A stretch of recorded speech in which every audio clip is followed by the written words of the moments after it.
नमस्कार। आज हम अर्थव्यवस्था के एक ऐसे पावर हाउस को समझने वाले हैं जो है तो पर्दे के पीछे, लेकिन उसके हर फैसले का असर सीधा हम सबकी जेब पर पड़ता है।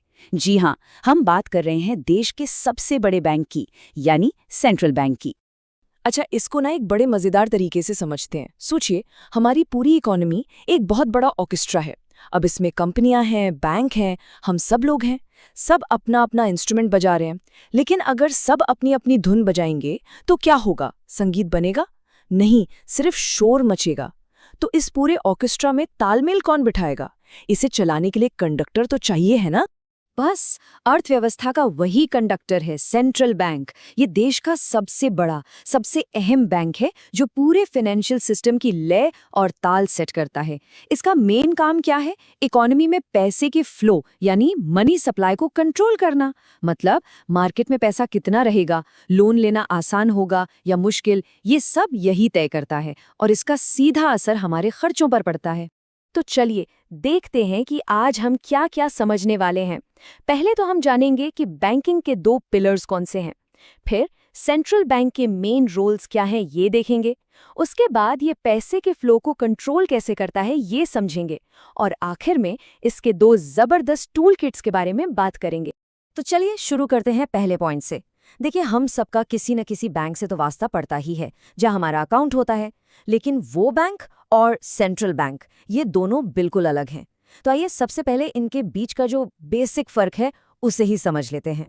देखिए, सबसे बड़ा और सबसे मजेदार फर्क है इनके मकसद का। हमारे जो नॉर्मल बैंक हैं, जिन्हें हम कमर्शियल बैंक कहते हैं, उनका एक ही मकसद है, प्रॉफिट कमाना। लेकिन सेंट्रल बैंक, उसका मकसद प्रॉफिट कमाना है ही नहीं। उसका मकसद है देश की इकोनॉमी को स्टेबल रखना, यानी पब्लिक वेलफेयर। और यही वजह है कि नोट छापने का अकेला अधिकार सिर्फ उसी के पास है। वो हमसे आपसे सीधे डील नहीं करता, वो तो बैंकों का भी बैंक है। तो ये तो हुआ फर्क।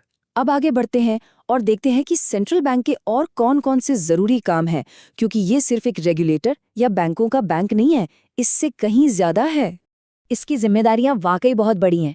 जरा सोचिए, देश के लिए सारे करेंसी नोट यही छापता है, सरकार का बैंकर भी यही है, उसके सारे पैसे का हिसाब किताब यही रखता है, और तो और बाकी सभी बैंकों के लिए एक सुपरवाइजर की तरह काम करता है, उन पर नजर रखता है।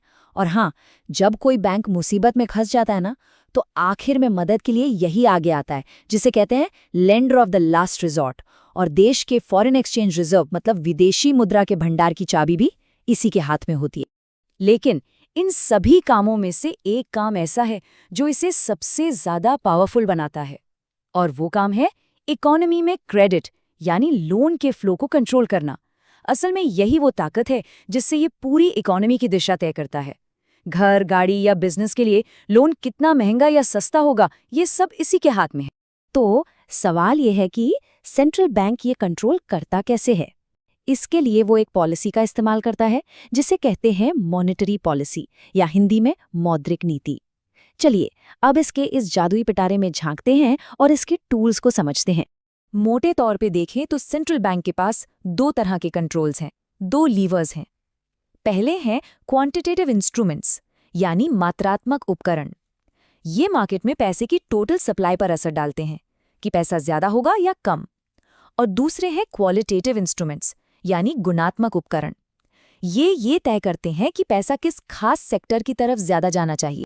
चलिए अब इन दोनों टूल किट्स को एक एक करके जरा और डिटेल में समझते हैं कि आखिर ये काम कैसे करते हैं। तो सबसे पहले बात करते हैं पहले टूल किट की, क्वांटिटेटिव इंस्ट्रूमेंट्स। इनको आप ऐसे समझिए जैसे ये इकोनॉमी में लगे पानी के नल हों। सेंट्रल बैंक जब चाहे इस नल को खोलकर पैसे का फ्लो बढ़ा सकता है और जब चाहे इसे कसकर फ्लो कम कर सकता है। तो इस टूल किट में पहला हथियार है बैंक रेट। ये वो ब्याज दर है जिस पर सेंट्रल बैंक दूसरे कमर्शियल बैंकों को लंबे समय के लिए लोन देता है। आप सोचिए, अगर सेंट्रल बैंक ये रेट बढ़ा दे तो बैंकों के लिए उससे उधार लेना महंगा हो जाएगा, और अगर बैंकों को लोन महंगा मिलेगा तो जाहिर है वो आगे हमें भी महंगा लोन देंगे।